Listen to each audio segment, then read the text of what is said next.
What advantage does merging or having Media Monks and Mighty Hive closer together or more integrated have versus the Accentures or other businesses in there? Well, again, it comes back to the motor torpedo boat versus the aircraft carrier. I mean, it's really to have a fully integrated business where people work, that much overwork works seamlessly together.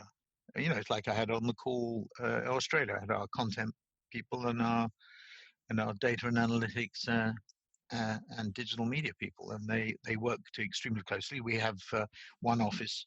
We're moving towards one office in each city. We operate, I think, in about 46 cities in 30 countries, and we're moving. Actually, what COVID has done, the great thing about COVID, if there is a great thing, I shouldn't say that, about 1.6 million people have been killed by this virus.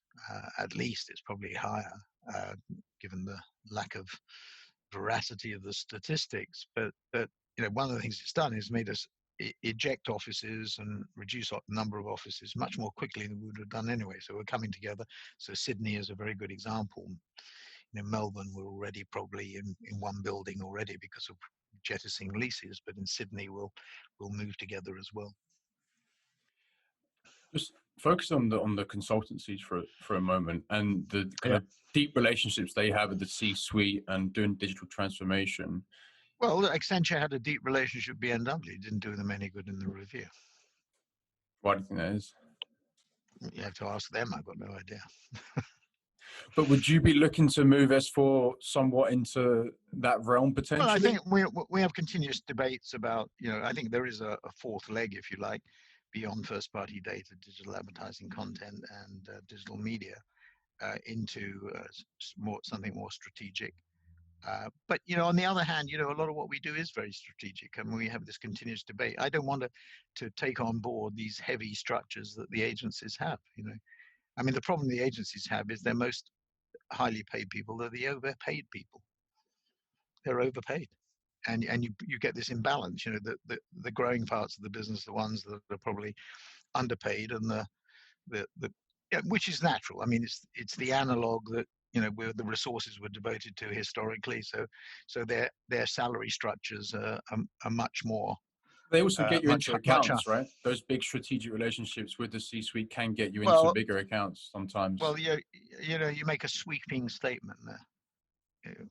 What big relationships? They're sticky. They're sticky relationships, right? The Accentures that have the Deloittes with these companies, they're long. Well, I think different. So I'm not sure about Accenture and Deloitte. I think you say about McKinsey or BCG or Bain, yes.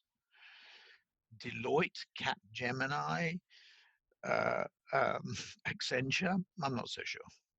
I mean, if you were at a company and you wanted to, when WPP wanted a strategic review, it went to McKinsey. When the board wanted more digital transformation stuff, right? So less more on the ERP transformation. Yeah, but that's different. That's different. Yeah, that's what I was referring to with the more strategic stuff. Well, I think Accenture do a good job, and as I said, they are our competition, both on the client side and the deal side of the business. So, and I've said that extensively elsewhere, that they are the competition that we fight on a day-by-day basis.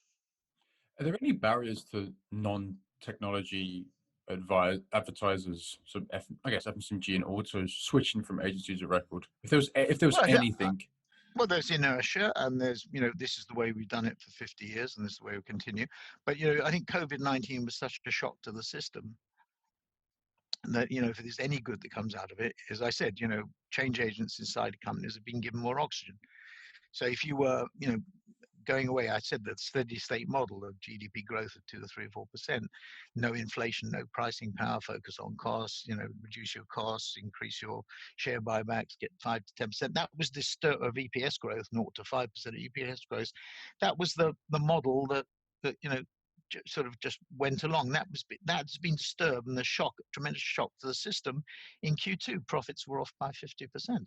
So colossal changes as a result. So the model has been disrupted and changed.